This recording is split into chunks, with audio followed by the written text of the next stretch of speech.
Morning guys. Sobrang araw ngayon, no? Clear na clear yung ano natin, sky. Ooh. Ayan, so papasok na tayo guys, no? Yan, so kahapon galing kaming Adidas. Sale kasi siya up to 80%. So yan, ginamit ko, no? Diba? Ganda, maganda siya sa paa. Tsaka sobrang mura niya lang guys. Parang 43 lang namin siya nakuha. Paganda na ng paganda yung ating panahon, no? Yung nakaraan Monday ba? Sunday, Monday, ganyan. Maulan. Pero ngayon, kahapon, okay din yung weather kahapon. Mainit. Pero pag maga talaga guys, malamig pa rin siya. Papalo siya ng mga 4 to 6 ganyan, or minsan bumababa pa ng 3. Ayan.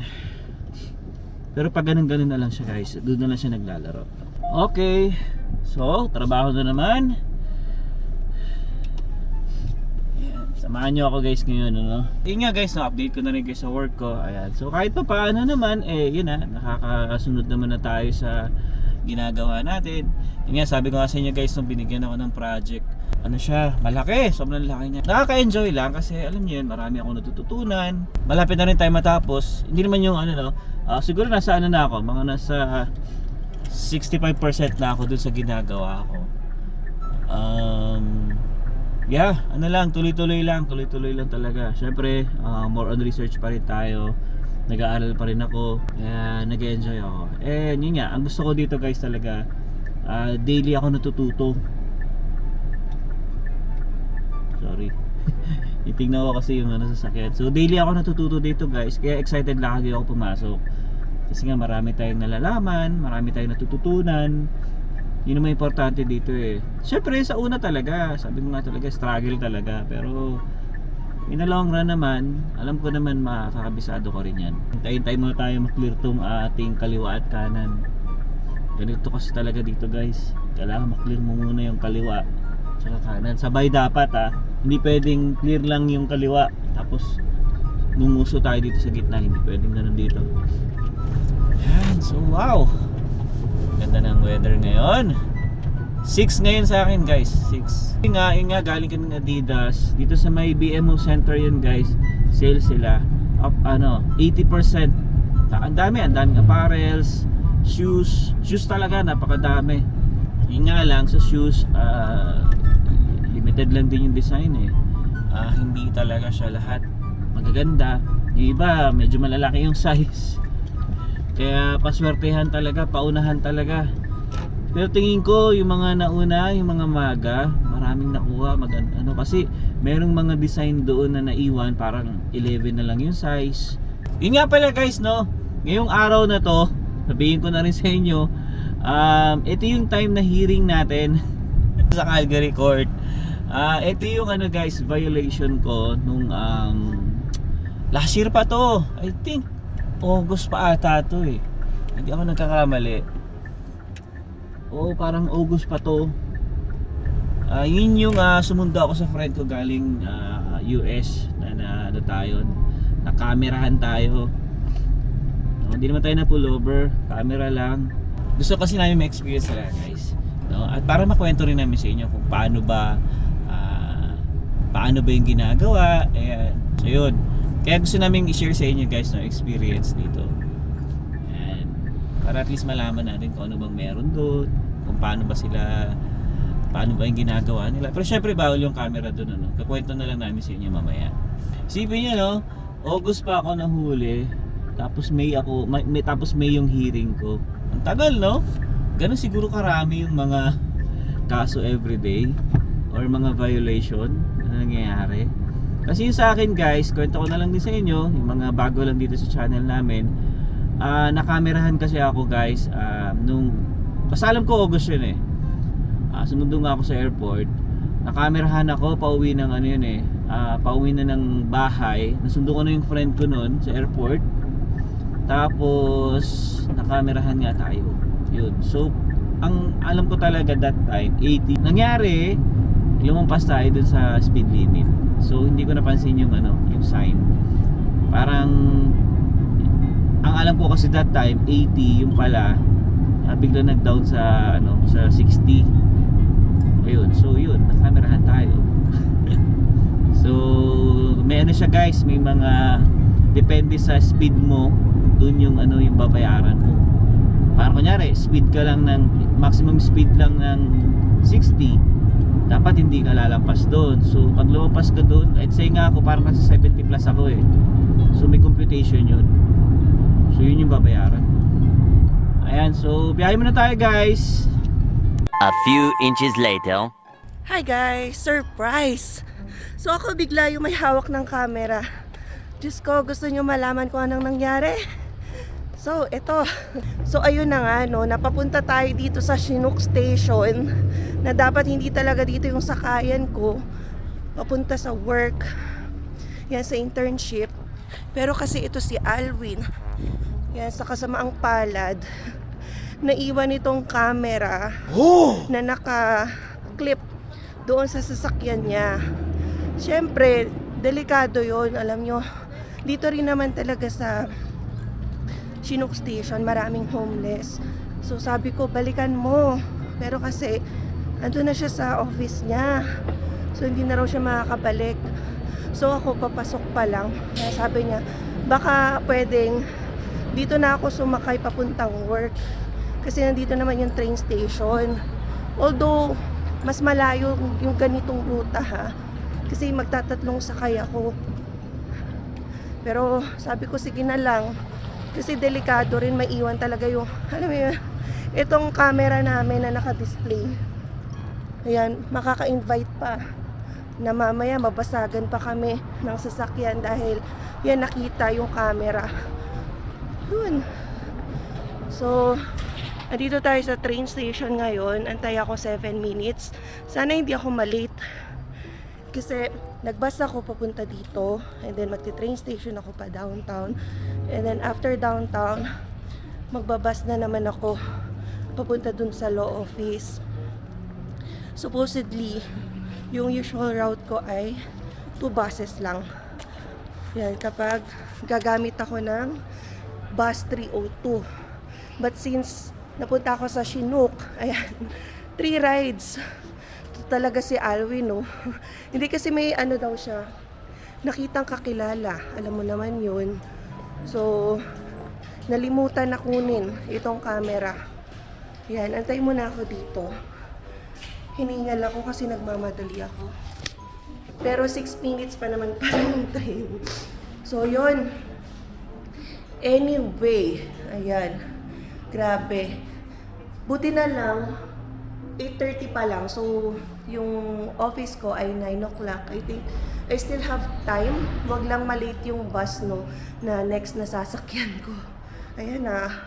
Hagay na ang ating hair agad. Diyos ko. Yan. So, mamayang after lunch, magkikita ulit kami ni Alwin dahil today is hearing date namin. So guys, guilty or not guilty ba kami? Lalo na si Alwin, no? Guilty or not guilty for speeding last August 2023. So we will see ano ang hatol ng judge sa amin at sa kanya. Yan. And yun nga, no, ang babait ng boss namin. So nagpaalam lang ako via email and sinabi ko yung situation kasi the ticket is under my name dahil sa akin nakapangalan yung car. So ako yung napadala ng letter. And then si Alwin yung driver. So he has to be there also. So tinanong nung boss ko, nung senior partner, so is your husband going with you? Kasi nga siya naman yung driver. Baka tanongin, di ba, of the circumstances of that night. So sabi ko sa boss ko, yeah, my husband will be coming with me. So yun. Once the hearing is done naman, babalik kami sa kanya-kanyang work namin. Si Alwin, yan, magbu-blue line, and then ako back sa red line. Yan. Kasi hanggang 5 pa naman kami pareho. And then, kita ulit kami after 5. So, 4 minutes na lang, guys. Grabe. So, what a day. Pero pwede naman talaga dito. Nadagdagan lang talaga ako ng isang ride kasi pa-west ito rather than going north. Okay? So yan guys, nandito na tayo sa downtown. And currently nagbe-wait naman tayo sa bus number 2. Okay, ang dumating ay bus 6. Ito yun. Yan. Pwede naman lakarin guys, kaya lang 15 minutes, tas dadaan ka pa sa bridge.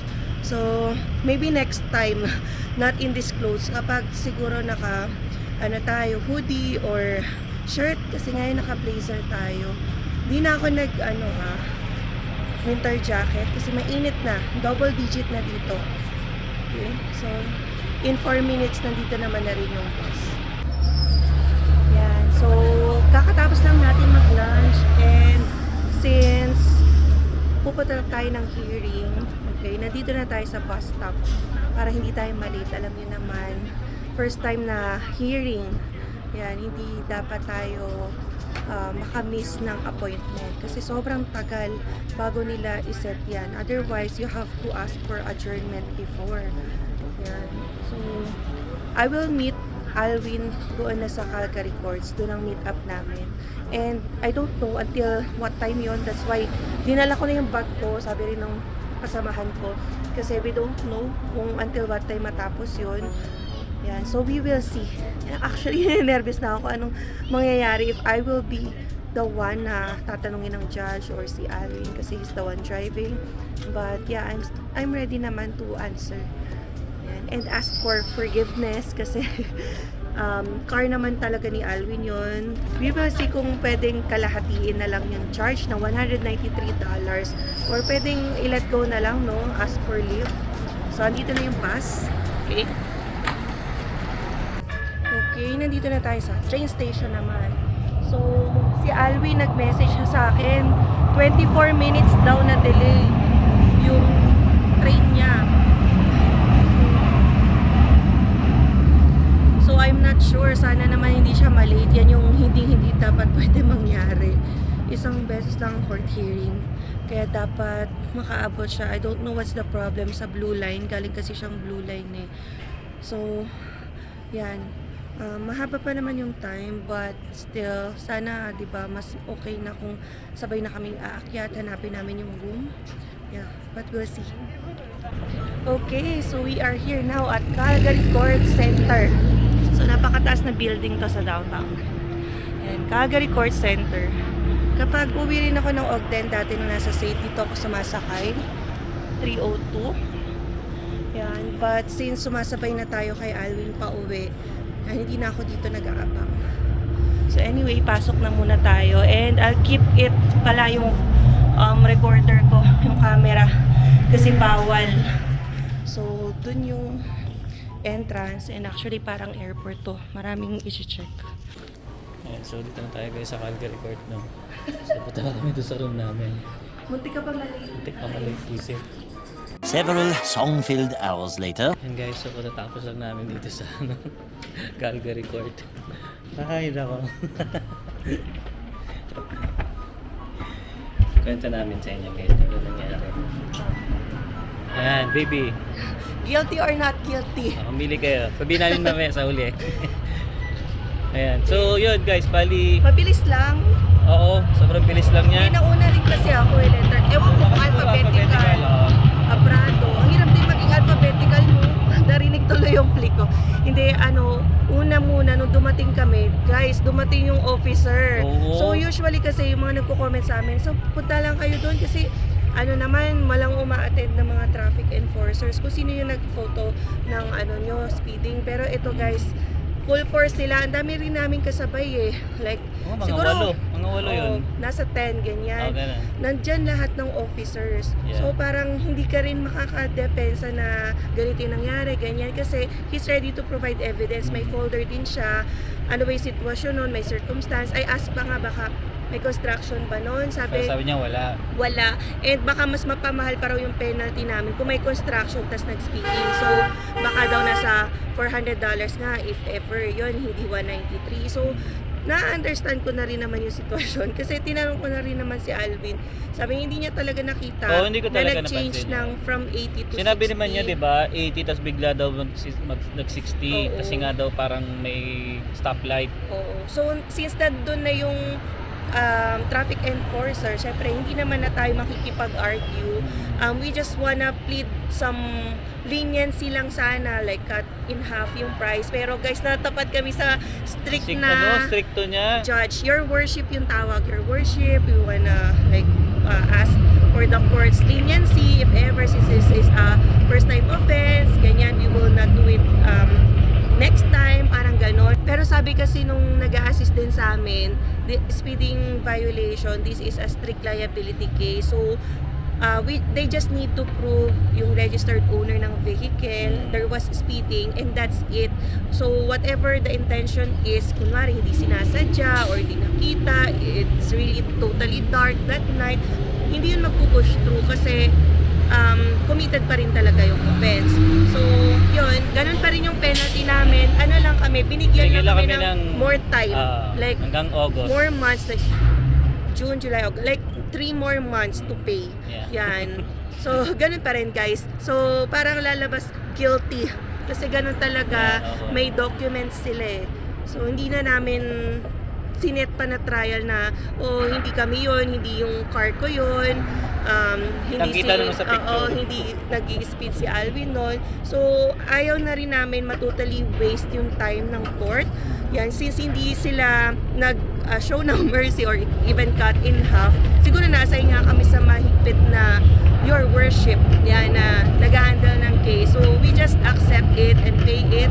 At least we tried, diba? So, maybe, ayoko rin ng next time. Pero if ever din may next time, bayaran na lang. Kasi alam mo yun, ang tagal bago magkaroon ng hearing. Alam mo yun, August nangyari tong offense na tanggap namin yung letter September. Tapos yung hearing May pa. So ngayon lang. So matagal, pero same lang din naman ang amount. Gusto lang nila marinig yung side mo, yung side ng officer.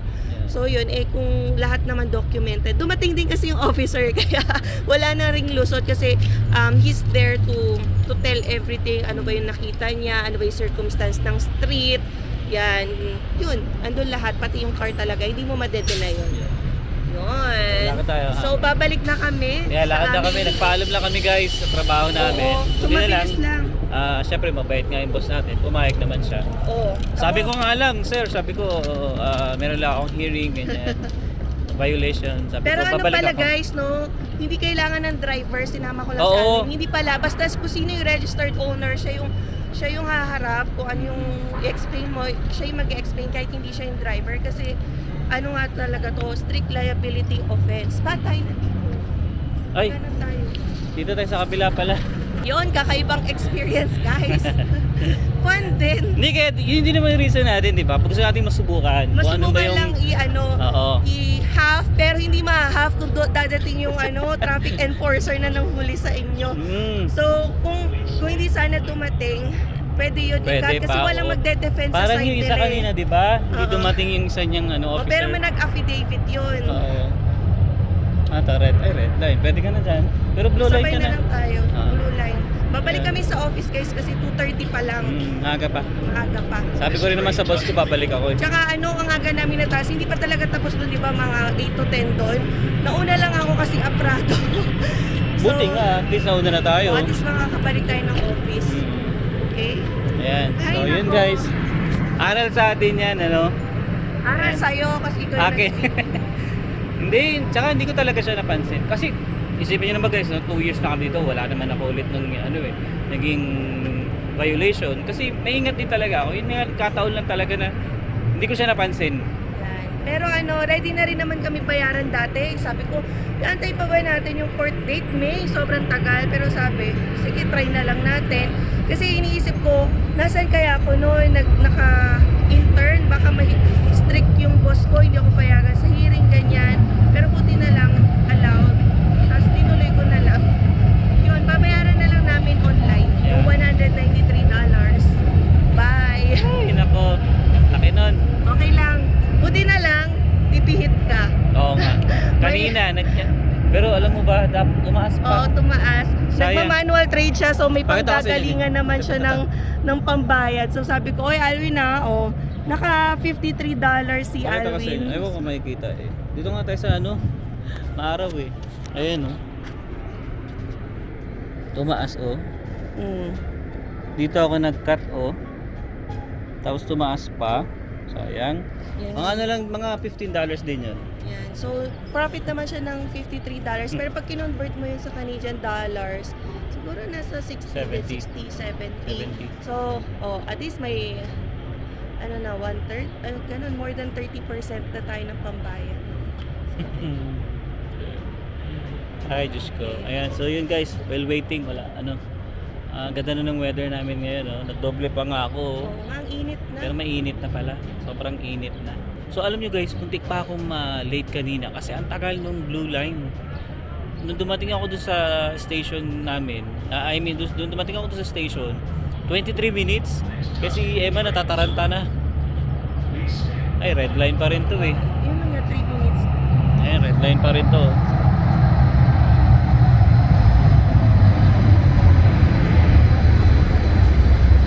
Okay. So balik na tayo ng office. Si Alvin yung hawak ng camera kasi nga pinagod niya pa ako kanina pa. Bilang mo yan? Oo, pinagod niya pa ako para i-pick up. Hindi, ng ang nangyari camera. kasi nung kanina, di ba nga guys, nagbablog ako, nilagay ko doon sa harapan nung sa clip nung sasakyan ko. Eh nung pagparada ko, nakasabay ko yung kaibigan niya kasing lawyer din. Eh iniintay ako, so medyo nagmadali lang ako ng konti. Nakalimutan ko tanggalin.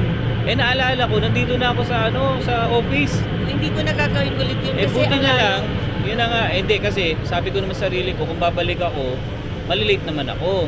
Pero kung babalik ka mamaya, basag na yun. Oh, yun Kasi na nga. temptation yun sa mga homeless Kaya or nga, kung sino yung kinontak ko na siya agad magtitrip. kasi nga baka nga kung ano pang mangyari sakto din naman, paalis siya. Inagahan niya na nga lang yung napalayo ako kasi pa Oo, west yun yun nga eh, lang. dapat pa north ako. Yun na nga, napalayo talaga Hindi siya. maganda yung pinagawa mo sa akin. ano na, nangyari May na utang eh. ka. Wala eh, kailangan talaga guys, kaya no choice eh. Kaya panay nga sorry ko sa kanya eh. Kasi nga talagang nalimutan ko talaga tanggalin dun sa ko kanina. Naku, inis ako talaga guys. Sinira niya araw ko. Pumasok tuloy siya ng maaga. Hindi pa aga. Umalis ka? Na-late ako. Ilan? Na-late ako. 10 minutes. 10 minutes lang naman eh. Kahit Eh ako na. kung aalis ako, mga 1 oras ako Kahit bago na. makabalik. Kasalanan mo naman. Ayun na nga. Ganun talaga ang buhay. At least nakuha natin, mas safe yung sasakyan, di ba? Kasi mamaya, makita ng basagin lalo, di problema pa. Kaya ganun talaga. Ayan, so yun guys, hintayin na lang namin siguro yung train. Mamaya na lang ulit tayo mag-21. So ayun guys, pabalik na tayo ng trabaho ulit. Kasi nakakaya din naman dito sa boss ko. Okay, so work muna ulit tayo guys. Ayun guys, kasama ko na yung asawa ko. Yeah. Dito na kami sa Michinok. Di na ako nakapag-vlog kanina guys pag after nung work ko kasi na ako. Nauna kasi si Emma kaya nagmadali na rin ako. Kasi syempre ayoko naman paghintayin yung asawa ko eh. Wow! Ayoko nung lagi naman nangyayari na ako kasi nauna. Ngayon siya naman yung nauna doon sa tagpuan namin. Whatever. Kaya yun. Sobrang init. Yeah. Kaya nga di ba sabi ko sa inyo kanina guys, nag-vlog ako nung morning. Ang ganda ng sky. Oh, blue. Nagtagal nga ako blazer sa office. Ako nga, suot ko ang kapal pa rin. No? Kasi nga pag maga talaga, malamig pa rin. Kaya kailangan ko pa rin talaga magganito. Lalamigin naman ako kasi pag wala akong doble. Kaya yun. Ay, nako. Natapos ang aming araw ngayon, Thursday. And sad to say, di nga nababaan yung ating guys, no? Ating penalty. Pero okay lang. Pero ganun talaga, at least trinay namin. Oo. Nakiusap. Sabi nga nung mga ka-work ko, kasi sila, parang may yung asawa niya daw na nabigyan ng allowance na kalahatiin. Pero kasi wala daw yung traffic enforcer doon, parang ganon. So sa akin daw ibang case kasi ando talaga ready to defend talaga. Kaya nga, ang With all higpit, the no? documents. Ayoko rin na makipag-argue kasi si Alvin naman talaga ang nagda-drive noon. Yeah. So I don't wanna lie before the court. Oo. So okay na lang. Ay, nako. Anyway, Another gastos yun guys. Totoo lang. Pero ganun talaga. sabi ko okay na yun kasi kunin na lang natin sa mo profit. Yeah. Buti na lang talaga. May pagkukunan tayo. Kasi nga Kundi guys, hanggang yan. ngayon, di ba? Ako pa rin naman yung nag-work. Wala pa rin akong naman siya work. sweldo. So buti Pero na lang nakaka-survive. may napagkukunan. Buti nilang at nakakapag-survive pa rin kami guys. Sa tulong ng aming mga side hustle. Ay, nako. Wait lang, baby. Yun. Yan o, dito ko naiwan guys. Kanina, kasi nga nagmadali ako. Ay nako, buti na lang. At binalikan ng asawa ko. Thank you, thank you. Kasi kung hindi guys, kitang-kita yan dito. Basag na yan. Baka tendency na basagin tong aking sasakyan. Kaya yun. Ay, ka man Close mo na ako. Oh, wait lang. Yan guys. Hi. Buti na lang din at makakauwi na tayo. So isang araw na lang. At Friday na naman. Super Bilis ng araw. Bilis ng araw. Hindi namin namamalayan. Kasi ako din, nag-enjoy ako sa internship ko. Alam nyo ba? Grabe, love na love ko talaga immigration. Parang, every time na tuturuan kami, very excited ako. Natututo ako mag-web form. Natututo ako sa pag-fill up ng mga permanent residency, mga online applications, spousal applications. Grabe, parang everyday is a blessing. Everyday is a learning process sa akin. Wow. Which is alam ko talaga napakahalaga nitong stage na to kasi dito talaga yung learning process ko pwede kong i-build yan later on. Yun. So I think hanggang dito na lang muna guys. Yan, pauwi na kami and yeah, I hope nag-enjoy kayo sa ating vlog for today. And ito mga mukha ng guilty. Magbabayad na lang kami online. Yan, that will be fine kasi yun lang din naman talaga yung original fine sa amin. In-extend lang until August pero babayaran na rin namin this week or tomorrow. Yan. So yun lang guys. We'll see you on the next one. Peace!